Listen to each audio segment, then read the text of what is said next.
You're not focused enough. You need to help the business owner focus on the bigger outcomes of the company. I'm Shawn Freeman, founder of Impactful MSPs. You're not getting paid because the server ran all the time. You're getting paid because they'll be more productive after they call you. It's a people business at the end of the day. Does pineapple belong on pizza? And the right answer is yes. The fact about MSP world is that something is going to go wrong. You need, as an MSP, to have built up a nice bank of goodwill so that when it does, they don't blame you. They blame the technology. MSPs, like, you are in hospitality, you're in service, and that's how you stand out, and that's how you turn your referrals into your biggest pipeline for sales. One thing I wish every business owner knew is their client lifetime value. Is Starbucks, right? Their client lifetime value is $14,000, and the coffee's $5, $8, $9. So if they can do that math, I think MSPs should be higher. Shawn, welcome to the MSP Insider. Please tell the audience who you are, what you do,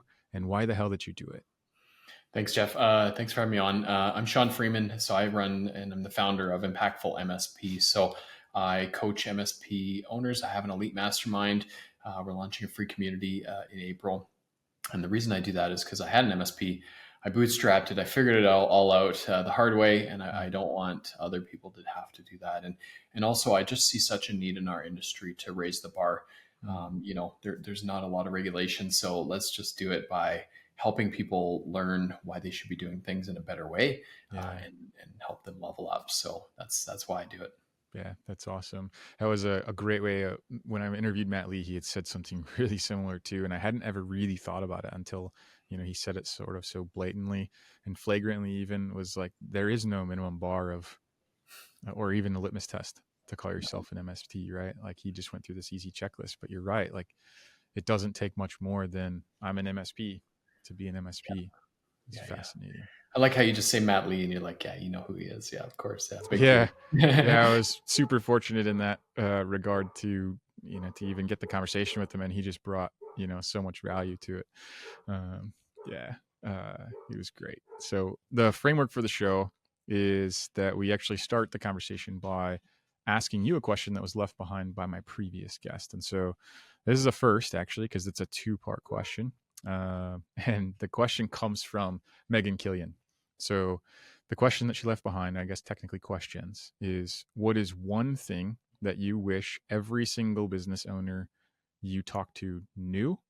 And then what are you doing to ensure that they know that know that before you talk to them? Cool. One thing I wish every business owner knew is their client lifetime value. Hmm. I think that's super huge, and it really helps you make better decisions in your business. Mm-hmm. And then the second question was, what am I doing to make sure they know that before they Yeah. talk to me? Yeah. Content, yeah, LinkedIn. Mm. I've got videos on it. I keep bring that topic up every so often. Mm-hmm. Our free community is actually going to have a 6-week challenge for free as well, and part of it's figuring that out too. So yeah, just like I think it's a super big point. Everybody throws it around. Nobody really understands it, and I think Mm-hmm. when you truly understand it, that's when you see your business take off. Yeah. Why do you feel like that's the number? That's the first thing you went to. Yeah, I think again, back to like where figuring out where you want to go with your Mm. MSP. What's the long term goal? Yeah. And I think knowing your client lifetime value Mm-hmm. is very fundamental to achieving that goal, Yeah. because then that tells you how many clients you need, Mm-hmm. how profitable they need to be, how much you can invest to Yeah. get more of them, Right. uh, right? And so that's why you see MSPs, some of them dedicating a lot of money and effort Yeah. into growth, marketing, and sales, Mm-hmm. and others are like, I can't, I don't want to pay somebody money for it to be a salesperson. Yeah. $80,000 for base salary, and I don't know, maybe they won't pay for themselves. It might not pay off. Like Yeah. there's that fear, and I think data and analytics, and especially in Mm-hmm. the minds of people that are running MSPs, Yeah. helps them get past those fears that they have, right? Yeah. No, that's great. I think what you just said reminded me of, I think it might have been Dan Kennedy, but I got it from Russell Brunson when I was first studying marketing and positioning. And the saying was something to the extent of, he who can pay the most to acquire the customer wins. Mm. Right. And that's like, the reason I remember it is because it's so contrarian, like just those words jumbled together alone is like, well, wait a minute, that doesn't make sense. He who can spend the most to acquire a customer wins. Like, because generally speaking, that advice is always more like, well, how can I lower my costs and all those other components, right? And so Yeah, the concept around it, I think, is maybe like the front end to the answer that you had given about lifetime value. It's like, well, if you can retain relationships for an average of 7 years instead of an average of 3, then that difference. total value allows you to invest way more upfront because the Yeah. value of that client is so much more, right? And so it it's an interesting thing having spent so much time in MSP as well. The first 11 years was on the tech side, and then the last 8 was sales and marketing. Mm. And in really the last 2 MSPs where I was responsible for growth, I was oftentimes battling conversations or perceptions with the owners where their math on the time frames couldn't understand basically that principle, right? So it's like, Yeah. well, okay, so your budget's 500 grand, let's just say, for easy math, for growth. And like, what are you going to produce in that same 12-month time frame? And doing it in this linear black and white assumption of, well, I'm going to spend 500 grand to make 100 grand in MRR or whatever, right? And like the numbers just couldn't math the math in their minds. Yeah. I think it's really the underneath of that, though, ultimately, which is to your Yeah, point. you have to get clarity, and there's more to it than just MRR times Mm-hmm. estimated length Right. times profit, right? Like there's more to it than that. Mm-hmm. One example that I've heard from some really respected people in marketing that I know is Starbucks, right? Their client lifetime value is $14,000, Mm. and Yeah. the coffee's what, 5, 8, nine Right. bucks. Yeah. So if they can do that math, I think MSPs Mm-hmm. should be higher. Yeah. Would be my guess if you're doing a good job. Yeah. Right. And I think we'll dig into at least one of my core beliefs on how you can affect the lifetime value, because that's really a longer term, like more about the retention and the renewals and all those other components too, Yeah. as we get into the experience. But before we go there, I kind of wanted to do a little bit of a dance through um, almost like this preconceived notion or this archetype of personalities that tend to make up the majority of the MSP landscape. And so, we'll talk about it through this lens of like an obsession, still obsessing over local exchange servers, but you could swap out local exchange for basically any legacy technology that they cling to, like the door that Leo and whatever her name was like clung to right at the end of the Yeah. Titanic. Like that's just the way they're acting. And I know that you had mentioned that mindset drives you crazy. What do you think is going on when we see technicians still clinging to those on-prem solutions, even though we can clearly see the industry is, Yeah. deviated way far away from that? Yeah, I think it's just really generally it's not big picture thinking, right? Mm, And even clients, right? Clients are clinging to their perpetual Microsoft Office licenses. yeah. Little do they know they don't get things like Teams and Forms and Bookings and all these other apps that Mm-hmm. have so much value if you actually implement them fully in your business. Yeah. They would offset the extra monthly cost. And so that's what I think techs do a bad job at. Their techs are really focused on like good techs. Obviously, their Mm-hmm. intention is good. I'm not saying their intention is bad. I'm saying their Yeah. intention is good. They want to find the best, maybe cheapest. They're Mm-hmm. focused on, the least expensive solution. Yeah. Um, and they can go to the buyer, the business owner, and say, look, exchanges, 10 grand every 4 years, Mm-hmm. and Microsoft 365 would be 50. Right. Look at how good I am, right? Mm-hmm. And Yeah. you Yeah. love me, and you're never going to get rid of me. And that's a really bad story because if you look at the whole picture of what we're living in right now, Mm-hmm. um, businesses even are modern are worried if they're going to have a business in 5 years or if they're going to Yeah. be replaced by AI. Right. And so if you're clinging on to those things and not even having the capability Mm. to use modern technology and have, Power Automate and Power Apps and Yeah. connect all these things in, and I know some of them can connect into Exchange Online, sure, or Exchange Yeah. hosted, but it's just not. You don't get everything. Yeah. It's not a one to one. So you're lacking features, and it is for that really short term savings, Mm-hmm. and you're not focused. You're not focused enough. You need to help the business owner focus on the bigger outcomes of the company. Yeah. Work backwards from that, right? Mm-hmm. Um, Yeah, because that's important. I think, Mm-hmm. and the other thing too, and that's just the customer experience side of it. Why, why going to a client and saying, "Hey, here's the solution. It's more expensive, but it's the better solution," Yeah. and I'm willing to back that. Mm-hmm. I think the IT industry is maturing to that point where we actually have the clout Mm-hmm. and we make the impact and the result for the business that it totally makes sense, right? Yeah. Yeah, absolutely. Because it's really it's more about, and I like the fact that you even use the word outcome, because oftentimes when I would either be building like the sales motions or the playbooks or the talk tracks or the solutions and all those things, Mhm. we started with the 3-column spreadsheet, but most MSPs only have 2 at best on their spreadsheet, and that is, the furthest on the right was the outcome, and then we backed into, okay, well, where are the features and benefits that map to this outcome, and then more importantly, like, where's the who and the what and the how that we deliver this outcome, Yeah, and then elevate the conversations to that, because the stack doesn't matter, right? The tech doesn't matter. yeah, The how in most cases actually rarely matters. It's just more or less binary, like, did we or did we not get to the outcome that the client had for their yeah, own definition of success. 100%. And back to my kind of big picture, current day thinking of what's Mm-hmm. coming is a lot of the outcomes are, well, as soon as agentic AI is commercial, Yeah. the outcomes like just make or buy an agent Mm-hmm. and tell them to do the thing. Right. So Yeah. it's quickly getting to the point where the technology and the stack Mm-hmm. and that all disappears and becomes democratized. Yeah. Yeah, I agree. We're seeing that every day, right? With whether it's a new model that releases and then a different model leapfrogs it the next day or the next week.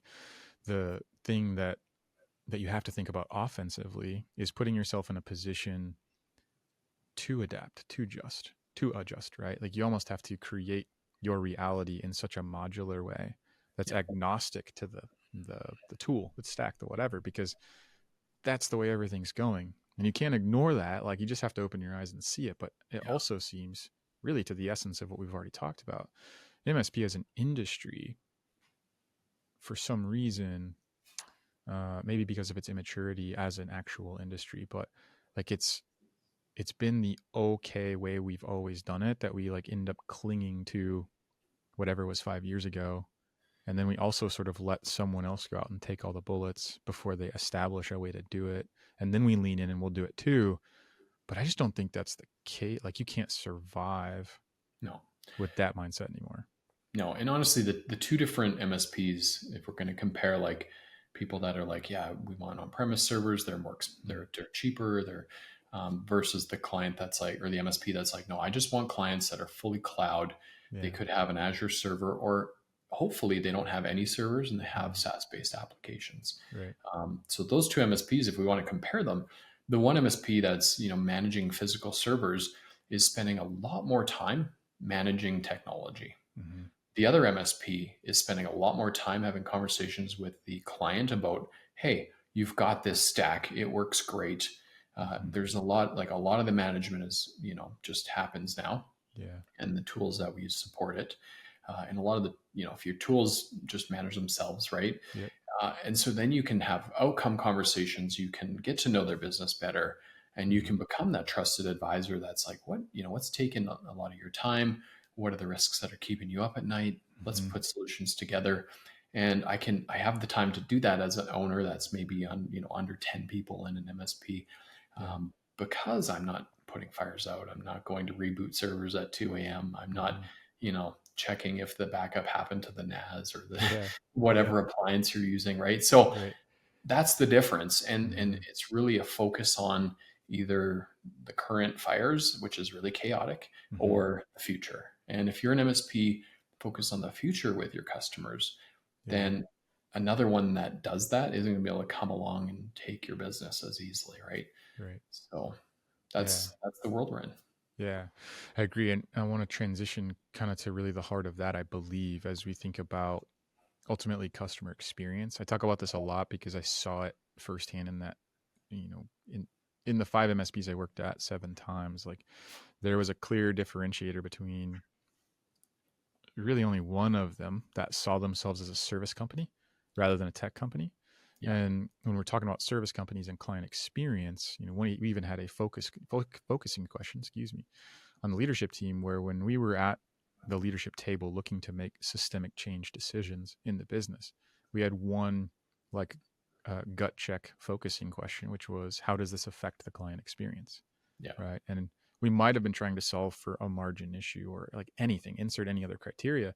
And we might have even ended up choosing to take, the less efficient or less effective path or maintain something, Hmm.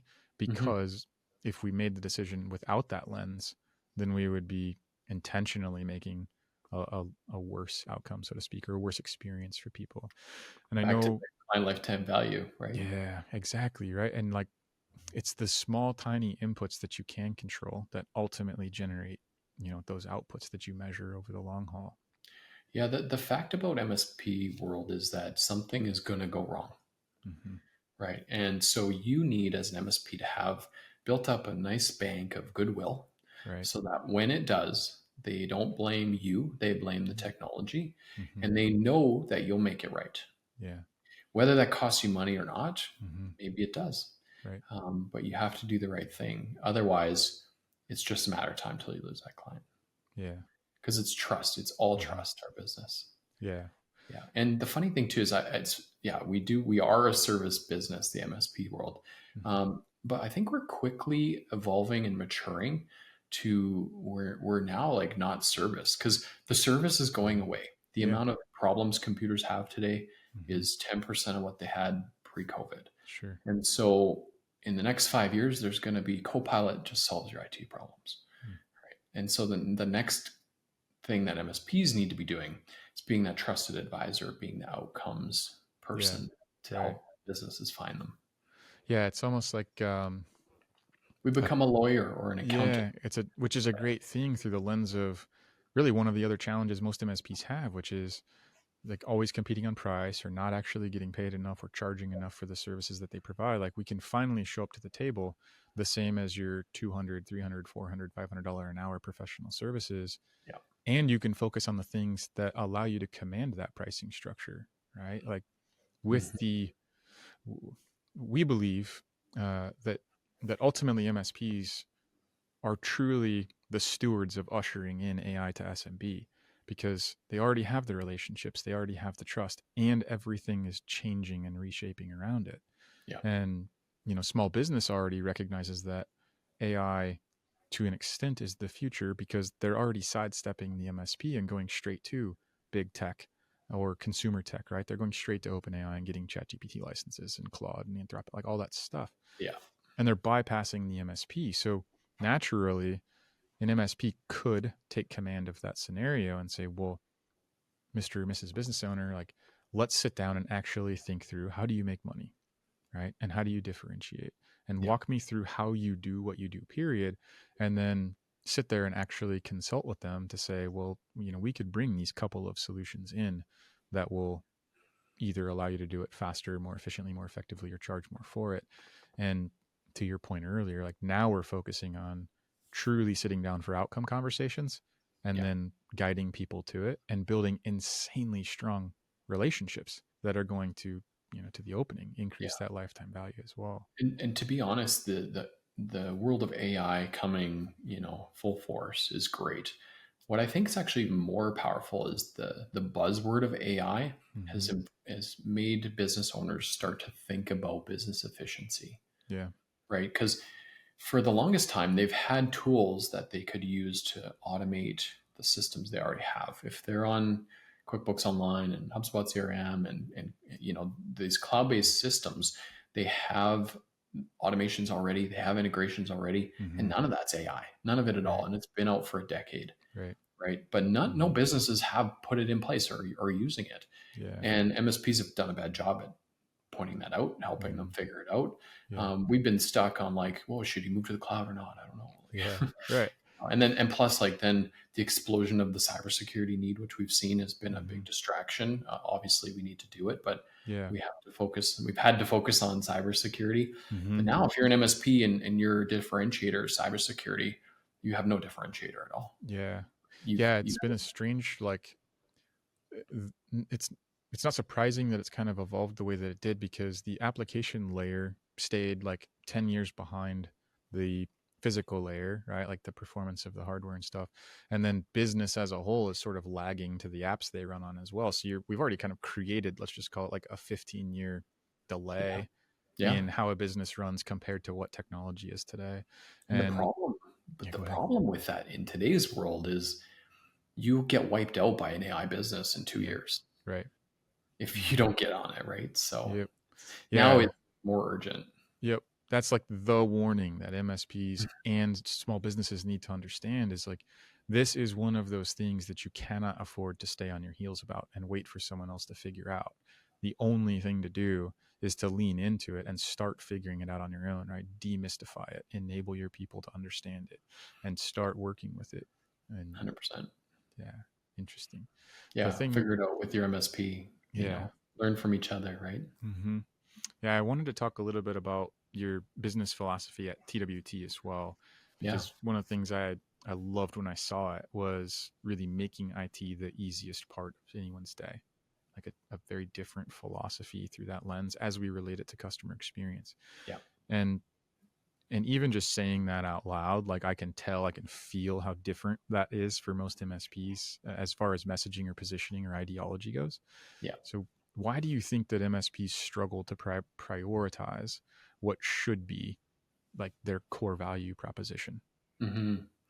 Yeah, great question. I think it really, the MSP owner archetype is very unique, right? Where they're Mm-hmm. very intelligent people, sometimes skeptical. Mm-hmm. Uh, they don't have a really deep understanding of marketing and maybe the psychology of buying. Sure.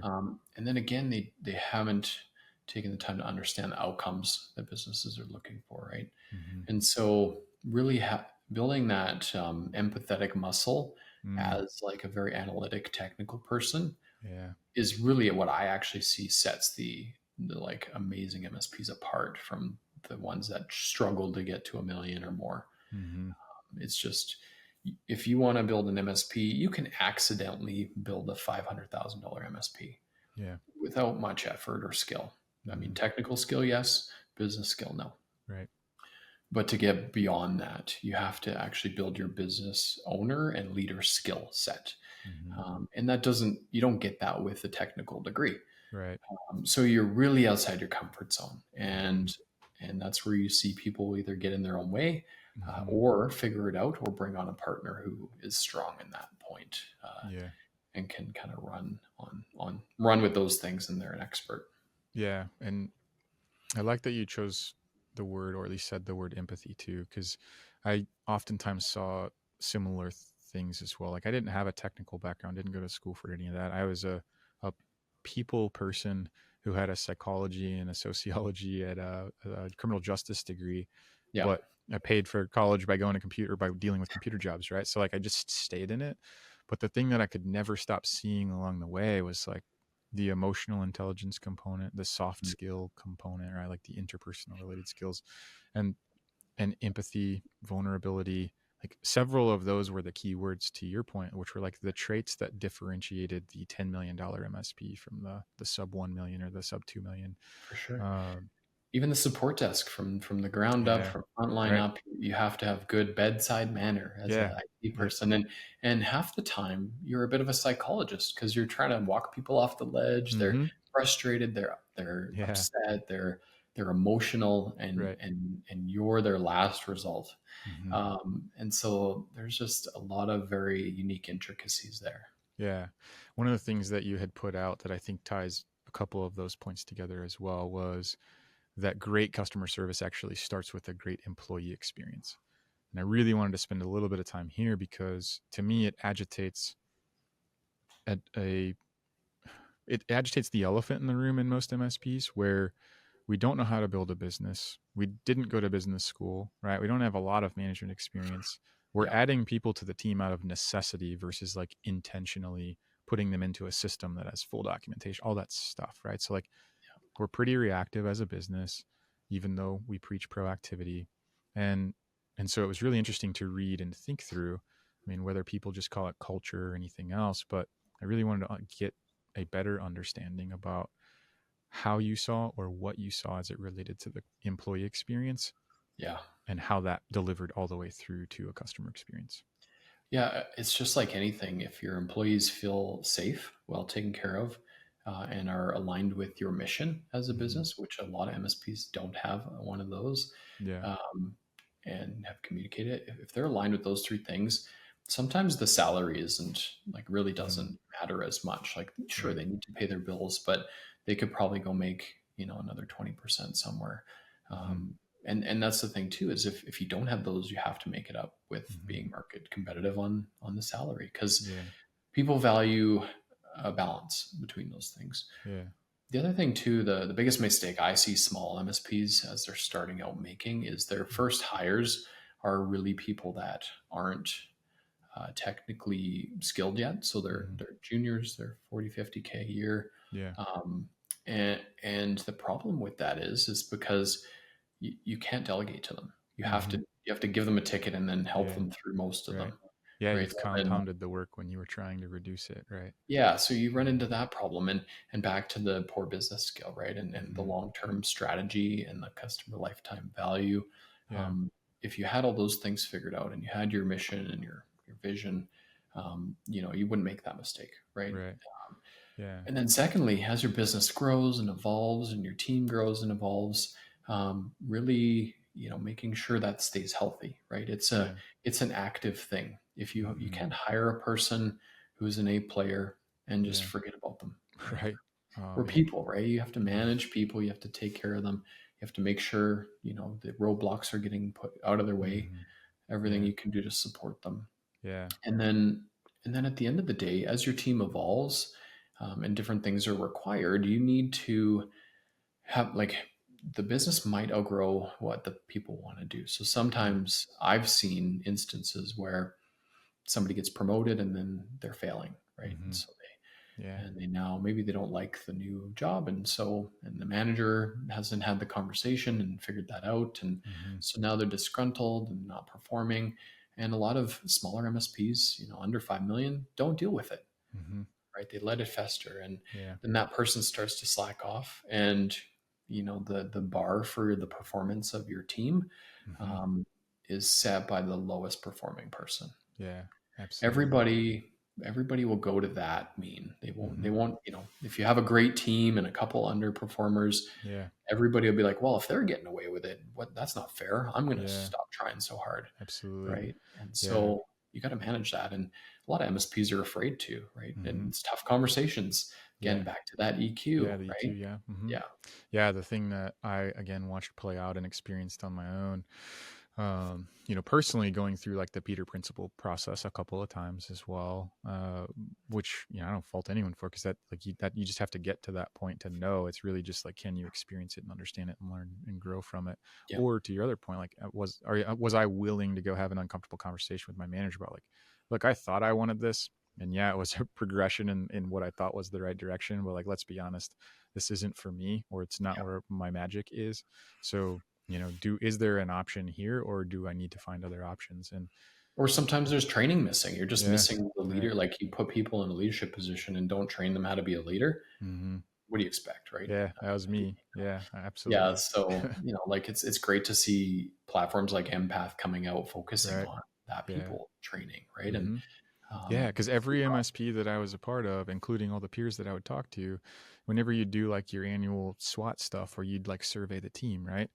yeah, Training and development was always probably number one if you were looking at just the employee pool of yeah, the request, right? So like it's just always been an ask and a demand, honestly, because people do want to learn and grow and develop. And then we'd be in this other scenario where it's like, okay, well, fine, we would get them the like online trading portal license, or we would get this, but we'd only get one, and you got to trade them around, like, you know what I mean? You just sort of like short circuit and yeah. short change the true investment, and you make it hard. And so then that makes me think of like the easy buy, easy sell mentality, right? Like we add all this friction, which Yeah. then sends a completely different message. Like this is to pacify your request to get better. But Yeah. now you have people, like you said, the Empath team, and the guys are great there too, where they're really bringing a true education and development platform to solve that core problem of the most MSP owners can't and won't sit down to create the career development plans and the paths and or the training or enablement Yeah. to walk through that. So having We're newer platforms available certainly makes a difference. 100%. And we're great at giving technical training, Mm-hmm. but we Yeah. don't, a lot of MSPs don't see the value in leadership training, in Yeah. That's service true. delivery trainings, Mm-hmm. even how to answer the phone. The basics that really, like you said, the EQ matters. Like once Mm-hmm. you get to that leadership level, being able to manage people is a skill, and Yeah. you need to learn it to be able to succeed there. And so I think really, if you undervalue that, your results will be similar. Mm-hmm. Yeah, and it's counterintuitive to the owner traditionally, or like the traditional MSP owner of that size MSP, and Yeah. it's also uncomfortable to them too, right? And as humans, we default to the things that are comfortable rather than the things that aren't. And so it's a natural devolution really of the organization there. One other thing that I heard you say, or that I took from what I heard you say that I watched play out as well, is that ultimately you get what you tolerate, right? So when you're talking about the team and everyone will essentially descend down to the lowest performer to an extent. And I watched that play out so many times too. And it was so much easier to fix or resolve or address or cut off Yeah. than we ever allowed it to be. Yeah. Right. It was just one uncomfortable conversation away from The longer elevating you everyone's performance again. the longer you wait to have that, the harder it gets, right? Mm-hmm. And the other thing to understand is that high performers won't put up with Yeah, working absolutely. with non-high performers, Mm-hmm. and because they are high performers, they have a lot of opportunity. Mm-hmm. So they'll leave, and you won't know why, Yeah. right? They'll say, Right. "Oh, they're going to pay me a lot more," Mm-hmm. but that's not the real reason, probably, Yeah. right? Yeah. And in most cases, they probably aren't even sitting down to do an exit interview anyway, too. Right. So you just never have. I used to call it the visibility, measurability, and accountability. Right. It's just a simple Yeah. triangle of like, if I'm not aware of it, then I can't measure it or hold to it. And if I am measuring it, then I'm not holding them. You either are or not holding people accountable to Yeah. it to figure that out too. The funny thing, you mentioned exit interviews, when I find businesses think that they need to put an exit interview in place, Mm-hmm. it's actually, in my opinion, is them being lazy. Because if they don't have the visibility of why somebody might want to leave before Yeah. they leave, that's the Right. root problem. So let's Yeah. figure that out, right? If a server Yeah. keeps going down, we're not going to be like, oh, it must be having a bad day. I Mm. don't know. Yeah. We're going to find the root cause of the issue, Right. right? So like to have an exit interview process to figure out the problems you should have solved and actually should have Mm-hmm. had visibility if you just asked the question before, Right. is one thing. And the other thing, back to culture, you don't get the visibility if you don't Mm-hmm. ask, and you don't get the actual answer if the people that you're asking don't think you care, Yeah. No, that's a right? great point. So if your team keeps bringing you problems and you don't solve them, Mm. they'll stop caring and they'll stop bringing you problems, and then you'll Yeah. need exit interviews. Right. Yeah. Those are really Funny how good that works. early warning signs. Yeah. I love Yeah. that. Um, how come, or like, as it relates to that client experience, like how have so many MSPs completely missed the connection between the two? Yeah, great question. I think MSPs quickly forget that they're in a people business. Mm. Like you're not getting paid because the server ran all the time. Yeah. You're getting paid because their employees like to call you because they know they'll be more productive after they call Yeah. you. Right. We've all heard the stories where like, oh, we just won a client and yeah, their outgoing MSP just never answered the phone, or it Mm. took 3 weeks for basic tickets. Then you lose the trust, right? So it's a people business at the end of the day. Mm-hmm. And I think that's what MSPs forget. And they're focused on the tech, they're focused on the stack, Yeah. the Right. wrong things. Let's stay on that um, topic for just another second. Then, what do you think is the real cost to that MSP who ignores it? Right, even just beyond the lost revenue overall. Yeah, you'll lose clients, your churn will be higher. You won't have any referrals on it. Like Mm. if you have clients Mm. that don't think you care, Yeah. and you don't have strong relationships with, you'll never get a referral. Mm-hmm. And we all know that this business is built on referral. Yeah. And then people are like, well, what's the hack to get more referrals? And it's like, well, care about your Yeah. Be clients, referable, right? be Yeah. referable, right? And Yeah. Yeah. the moment you stop caring, the moment you Mm-hmm. stop listening, um, Yeah. and word travels in their Mm-hmm. business, in your Yeah. client's business fast. About halfway through my journey, I stumbled into raving fans, Mm. and I'll never forget. It's probably like page 9 of the book, right? It's not. It doesn't take very long to get into it, Yeah, and essentially, like the fairy godfather comes in, right, and he's talking about how the quality of service across all industries, the bar had been set so low that essentially you just have to suck a little bit less than the next guy and stick around long enough to survive, right? And that the consumer has tolerated the abuse so long that as soon as anyone comes to market that sucks a little less, right? Like it isn't very hard to raise that bar basically. And to me, it was just like the words literally came off the page like in the Matrix, because that's how it felt like the industry had sort of stagnated around this good enough line, as I like to call it. yeah, And so we got to focus in on different things.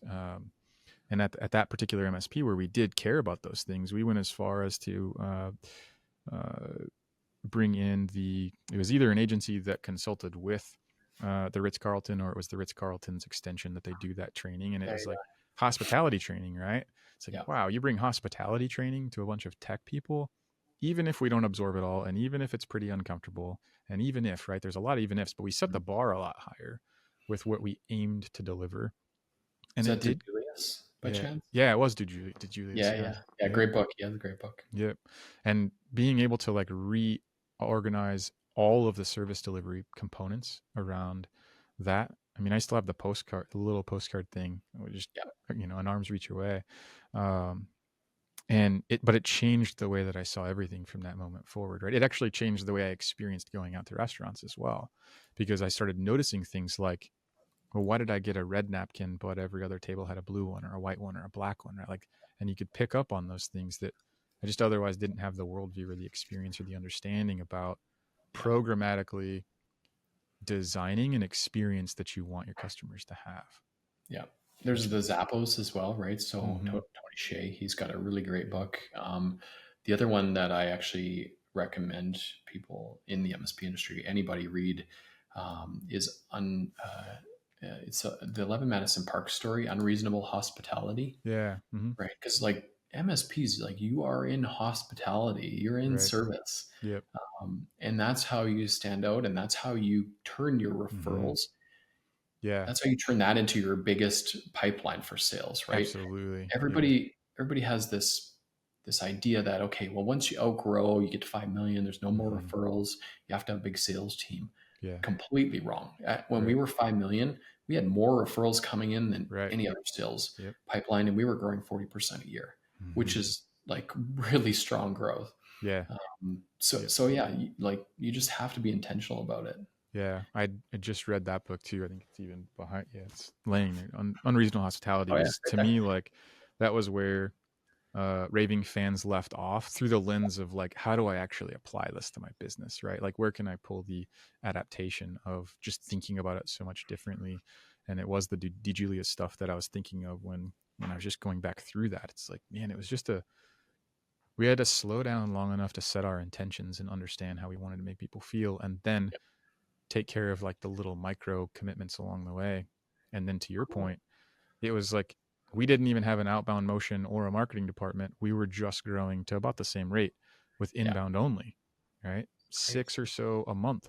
And and and yet you place that reality next to the other reality where like almost every MSP you ask will tell you they just want more leads, and there's like such a disparate gap, like a huge cavern Yeah. there, right, between what it takes to have those two different realities.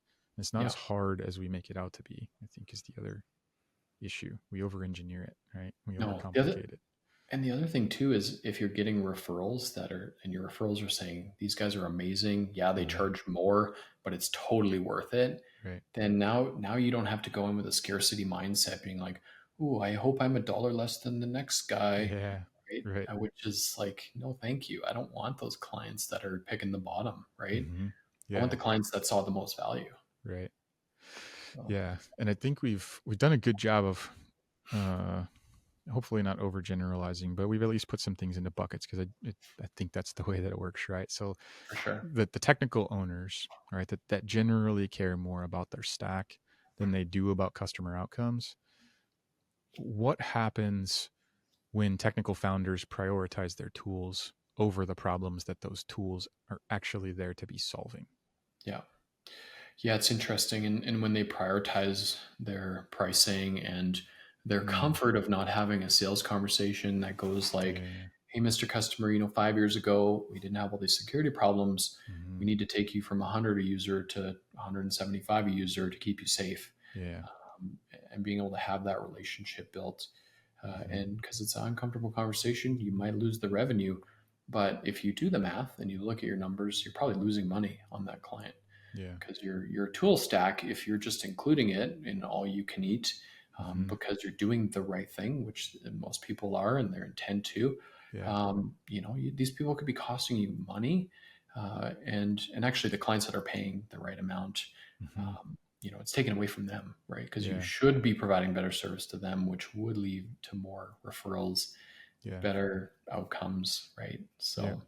So that's the focus on the tech stack is really at the end of the day, you need to align it with the outcomes, and then Right. do everything you can to not always be having a sales conversation, right? I know Mm. the a lot of MSPs, they'll have the 3 packages or the 2 packages, and they really focus on like, okay, well, we got to add a new thing, we got to add zero Hmm. trust this year because now it's a must have, Yeah. because security things. Well, like I don't want to have sales conversations with my clients because number one, it erodes trust. Number two, they're not educated enough to know if they should or shouldn't buy it, right? Hmm. And I want to be having outcome conversations all day long. Right. And hey, if we did this and connected those things, we're going to save you a bunch of time and Hmm. therefore value, right? Right. Yeah. And that I think really gets to the heart of the other one of your other core messages too. I think it was Channel Futures maybe that had quoted you on, like, MSPs ultimately need to transcend IT from just being a cost center into being a strategic advantage for our customers. Yeah, So especially today. I think that was a long yeah, time ago I made that quote, but right. yeah, It's I just like haven't been in that for a while, yeah, but yeah, even more so today for yeah. sure. It's like the biggest thing. One of the things I remember about one of my CEOs along the way was like the only constant is change in this industry, and that was 10 years ago. And kind of to the point of our earlier conversation, like the most significant shift in the last 12 months is that time is collapsing. Right? We used to be able to ride like 3 to 5 year waves of different things, but in today's reality, where AI represents an even more disruptive technology shift than the internet, you literally, like, time is literally collapsing because of the evolution of the technology itself. I think it's Yeah, almost even to a point where the technology is now so good and it's just getting started, but the technology is so good that the only limiter to it is your ability to think and ask and question and reason, kind of back to the outcome yeah. based conversation. And the problem thing, the dirty cat in the bag right now is you look at Microsoft and they have a product for everything that an MSP wants to offer, right? Mm-hmm. EDR, MDR, DNS, SASE, like everything. They can Yeah. give you the full stack. Whether or not each piece is perfect, Right. probably not. I'm not going to argue with anybody anything Sure. about that, but it will be. Yeah. Yeah. It's Yeah. Microsoft way. We'll Right. put it out. It works halfway, and then we'll fix it and make it perfect. Mm-hmm. So there's going to be a time where the stack is great, and you just buy Microsoft Premium, and you're good to go, or Mm-hmm. maybe the E3, right? Yep. And so if you assume that's true, the next thing you can assume is that Copilot's going to be their IT support agent. Yeah. And then and if you are living in an MSP right now and you're selling security, well, that just disappeared right off your profit and loss sheet. Mm-hmm. If you're selling support, that just disappeared right off your profit and loss sheet. And now these customers that you had that you offered great value to, which we are till today, you're Mm-hmm. still doing it, Yep. have now become a full customer of Microsoft and no customer of yours Yeah. because you offered no other value, right? Mm-hmm. So and like you said, time's collapsing. Mm-hmm. Look at Teams for how quickly they developed and made it from something that was trash to something Yeah. that is world class, Right. right? Yeah. And just throw it in for free, Mm-hmm. right? And that's what Yeah. they'll do. They'll be like, "Oh, Copilot, you get basic support for free." Mm-hmm. Right? And then you get, oh, your Surface has a hardware issue. Copilot diagnosed it. We're gonna just Mm-hmm. advance ship you a new one, and you just autopilot. Have a nice day. Our Mm-hmm. like jobs currently as MSPs disappear. Yeah. Yeah, because we have to look further down the field than where we're playing today, right? The whole skating to where the puck is going versus just trying to like, It's a great Canadian analogy. yeah, just like defending us here, right? Like defending Yeah. my motive, like this is where we are and it's where we're going to be. It's like, no, like the things are moving so fast that you must at least be thinking about it. If you aren't doing anything about it, that's not great either, right? But like you at least need to be thinking about it. You can't live in stuck inside your own four walls at your MSP. And you can't be when the client comes to you and says, "Well, Microsoft rep just called me and said I could just sign up for Copilot tech support, and I've Mm-hmm. got E3, and I got my team's phone. They said Yeah. I don't need an MSP." Right. When your client comes to you and has that conversation, it's Yeah. going to happen. Right. Um, Yeah, if you don't think it's going to happen, then just think back 5 and 10 years ago, whenever you would end up dealing with a scenario where you might have been a Dell partner, but Dell Direct ended up snaking it from you, right? The, yeah, the reality is there. It's going to come. they're coming to eat our lunch, and Yeah. that's the fact. So you can assume that's going to happen. If your client's coming to you with that conversation, Mm-hmm. you're in trouble. Yeah. If you're Yeah. not going to your client with that conversation saying, "Hey, Microsoft's coming out with this thing, we haven't Mm-hmm. tested it," it's probably like what Microsoft does. It's probably mediocre at best. Right. But we know it's probably going to take over the support we do. We're going to keep deploying it because there's really no other options. Yeah. And we'll support you where it can't.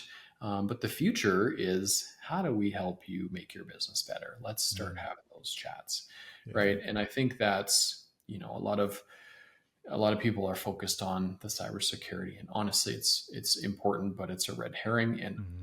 it's just like building a house. That's the foundation right now. Yeah. You can't build a house without the concrete in the ground, right? Yep. Yeah. What is what is one no, not one. What is the most uncomfortable truth about the MSP industry in 2025 that no one wants to acknowledge, but everyone needs to hear? Yeah, good question. I think the most uncomfortable truth is that we've seen the change over the last 5-10 years. I think Mm-hmm. in the next 5 years, it's going to be 10 times as drastic. Yeah. Yeah, and Yeah. I don't think anybody's ready for it. I don't think I'm ready for it. Mm-hmm. I'm thinking about it, like you said, but Yeah. I'm not ready. Right.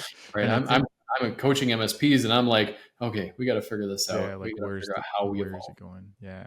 I think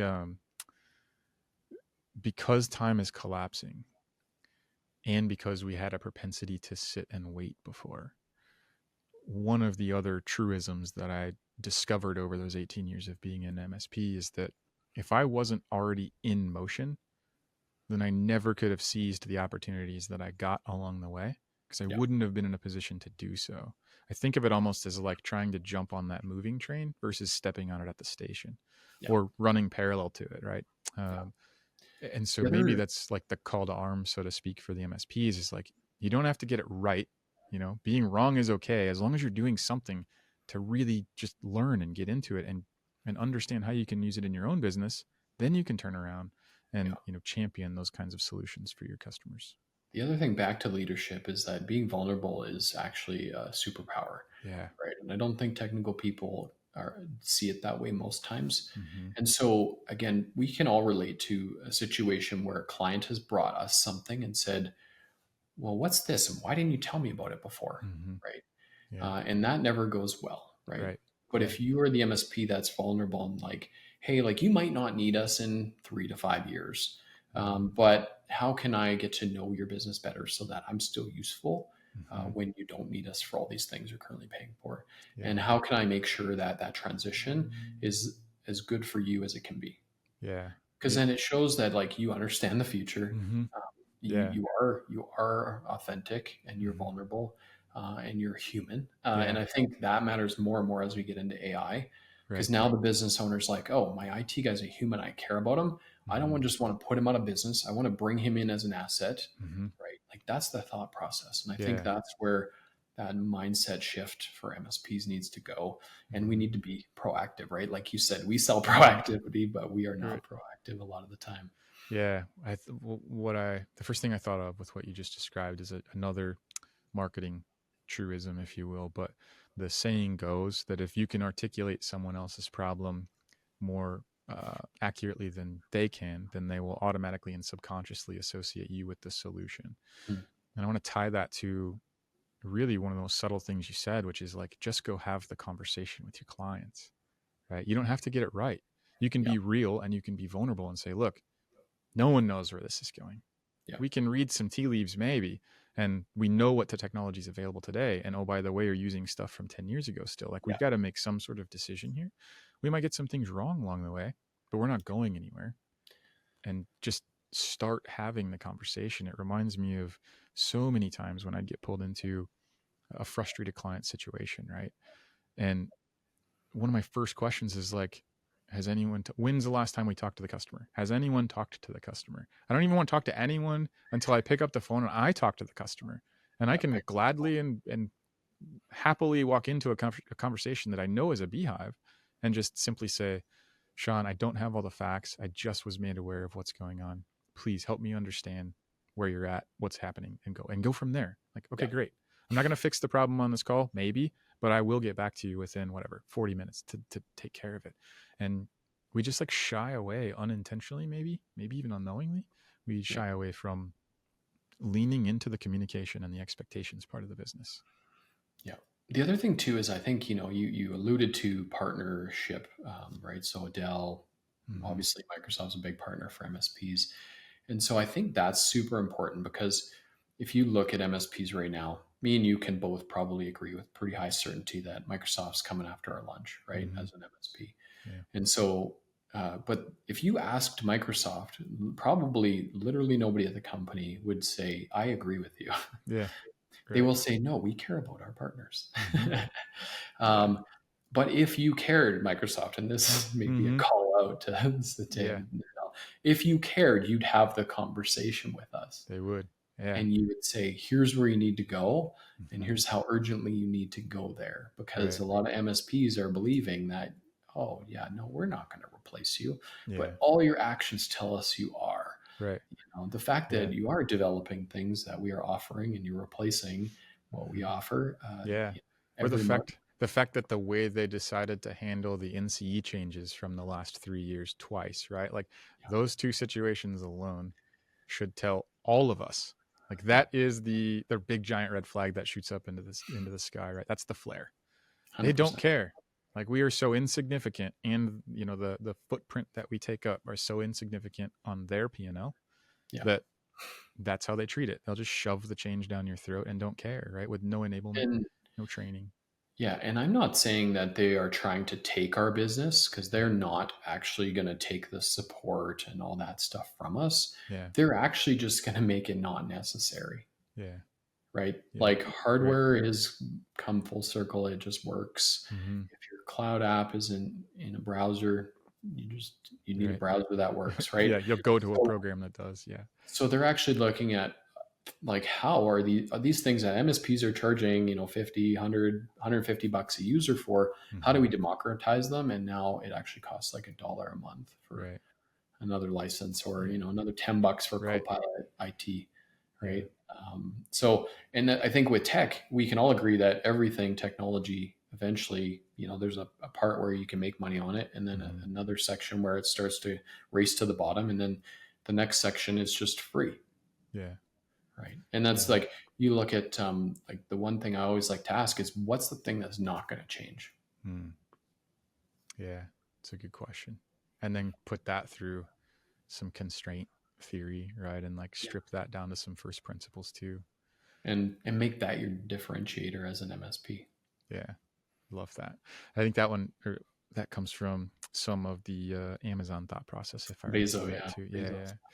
Awesome. Shawn, thank you so much for being here today. If people have had some light bulb moments turn on as a result of anything that we've talked about, where's the best place for them to reach out and get in touch with you? Yeah, email's Shawn at impactfulmsp.com or just the website impactfulmsp.com. Okay, awesome. Last question for you. It is now your opportunity to ruin the next guest's day a little bit by leaving a question behind for them. What would that Oh, question be? I got a good one. All right. Does pineapple belong on pizza? And the right answer is yes. All right. You will put the poll up for that one and Yeah. see what the Okay. results are. Let's Awesome. start a war. Yeah, exactly. Shawn, thank you again for coming on MSP Insider, and to the audience, thank you again for tuning in. Thanks for having me.